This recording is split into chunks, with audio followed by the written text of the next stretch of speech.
Why do we diet? We diet usually because of appearance and or our health. And when we speak of our health, it's usually the cardiovascular system. You've heard some of the other panelists speak of heart attacks. And that's how I got interested in the Sugar Busters concept, because I am a heart surgeon. Why do we diet?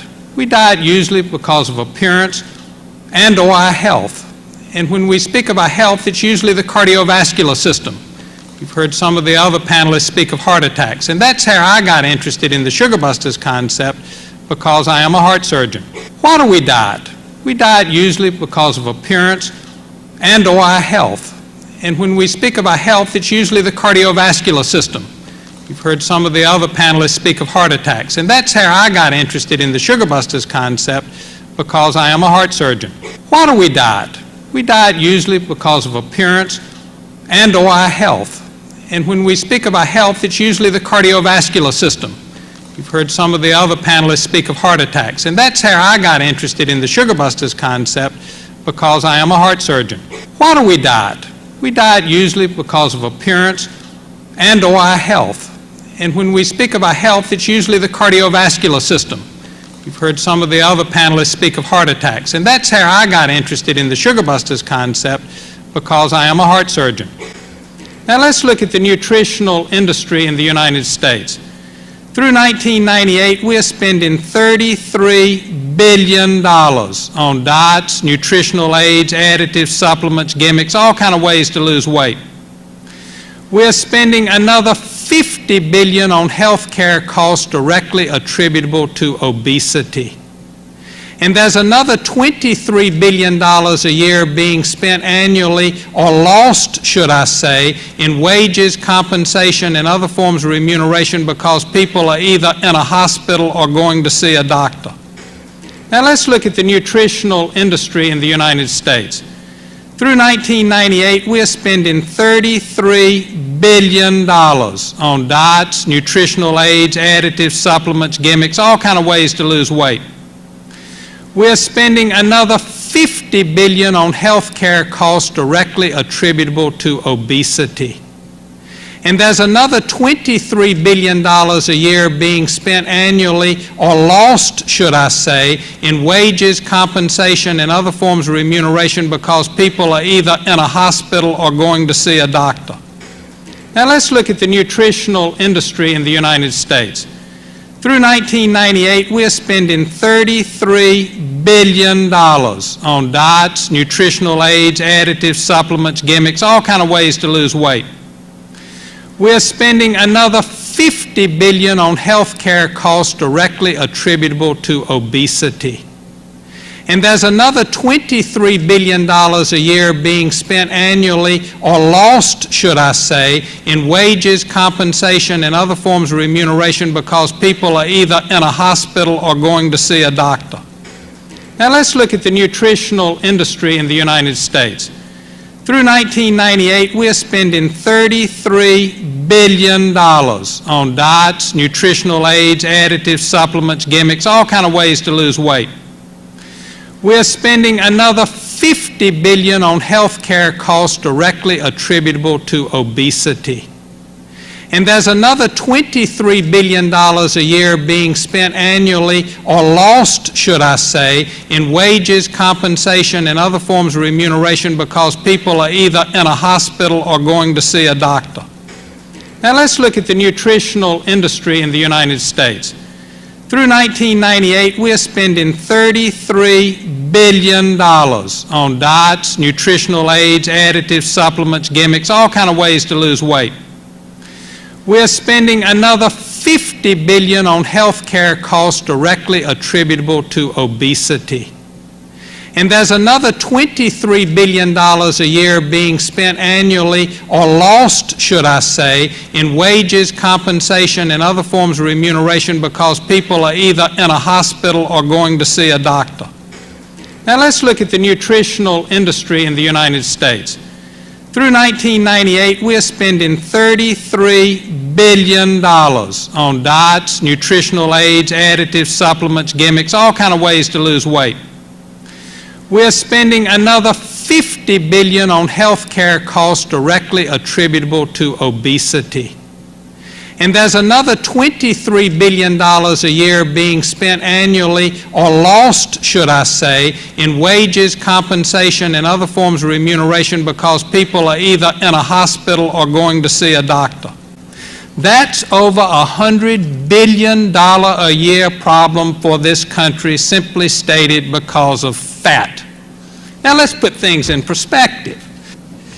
In 1970, 1 in 5 Americans were overweight. In 1990, 1 in 3. In 1998, 1 in 2.5. And today, over half of our children are overweight. And this comes with a 16% reduction in fat intake. We're eating less fat and we're getting fatter. Let me show you something else even more alarming. Look at the increase in incidence of diabetes over that same period of time in the U.S. population. It has tripled. And look at your chance of becoming diabetic as you become more overweight. Now, does anybody have any idea why this is happening? Well, let's look at the consumption of refined sugar. You know, we didn't have refined sugar until about 500 AD. The Persians figured out how to refine it, but it was expensive and not readily available, and not many people could afford it. But by the 1900s, it became readily available and inexpensive, and look at the graph. Through 1994, Americans were consuming about 150 pounds of added refined sugar a year. That's over 1/3 of a pound a day. Now, that's not broccoli and asparagus and cauliflower. That's added refined sugar. And if you don't believe it, start looking at USDA labels that are on foods we eat where it says sugars. Now, let's look at what we eat, because there's a lot of confusion. But no matter who fixes it, where it's prepared, or how much it costs, we eat carbohydrates, fats, proteins, and fiber. Carbohydrates are broken down to sugars, about 80% glucose, and the rest fructose and galactose, simple sugars. Fats are broken down to triglycerides, proteins to amino acids, and fiber is cellulose. Our digestive tracts do not absorb fiber, but fiber plays an important role, as we will see, in our digestion. Now, sugars, amino acids, and triglycerides are presented to our liver. So when we overload, what happens? We start having medical problems. Our liver is programmed by 2 important hormones, insulin and glucagon.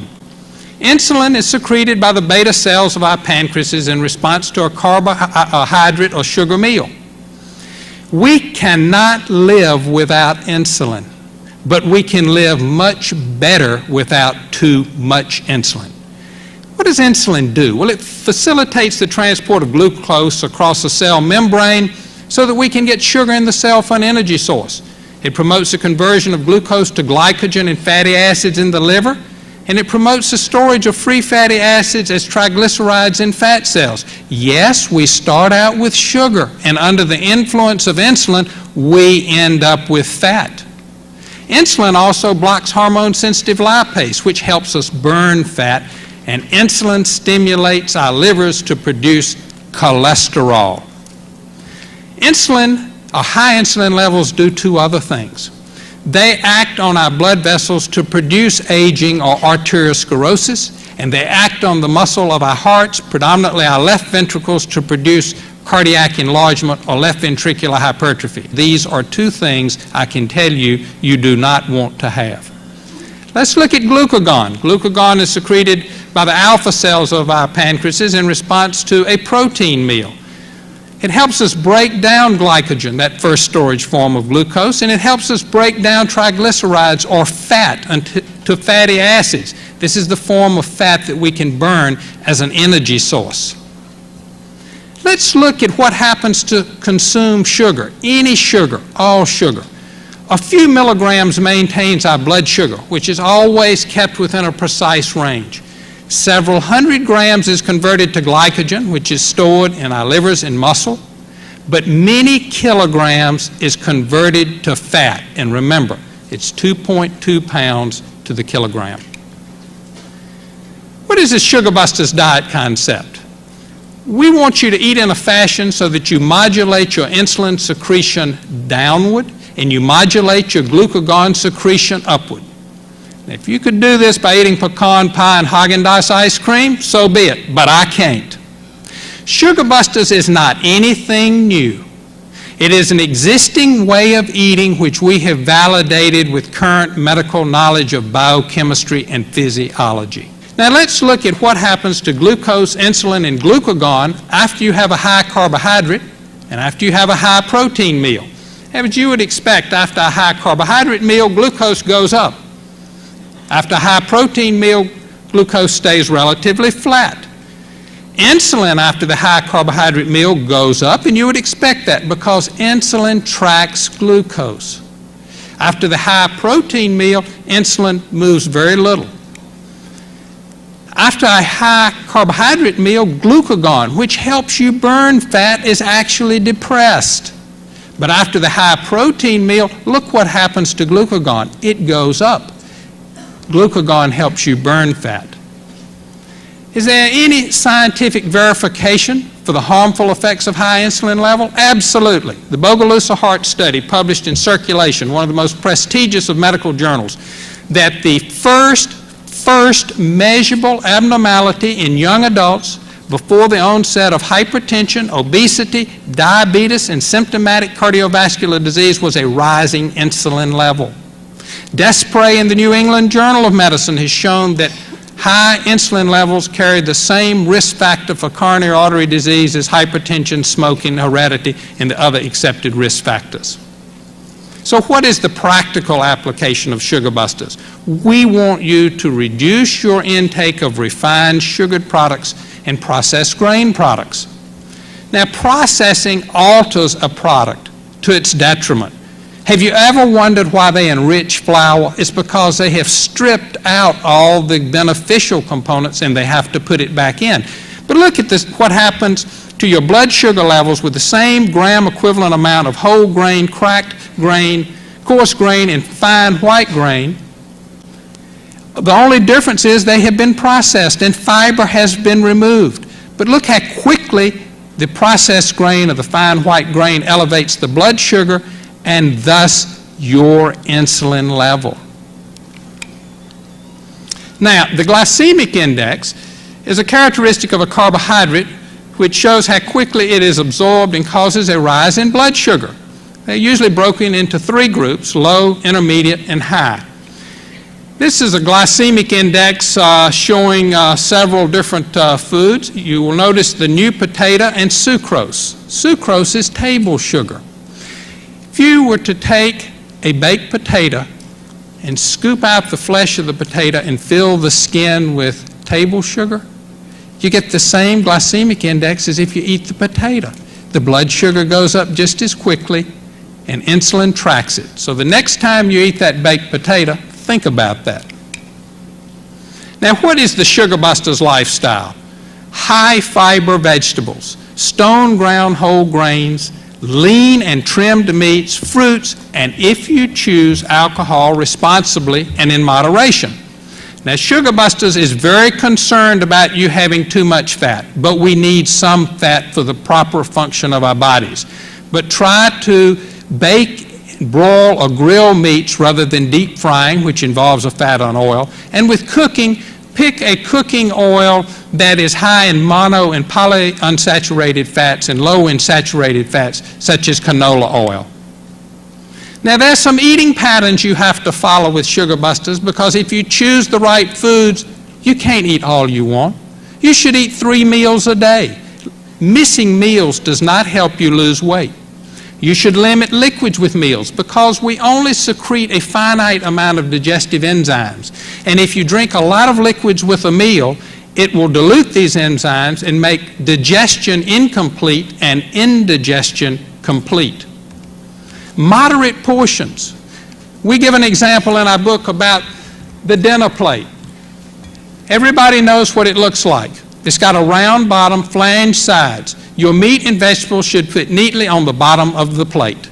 It should not be on the sides, it shouldn't be stacked, and it shouldn't fall over the sides. And when you fill it up correctly once, don't go back and fill it up twice. And if you do that, and we've run experiments with it, you get the exact amount of foods that you should have, and you don't overeat.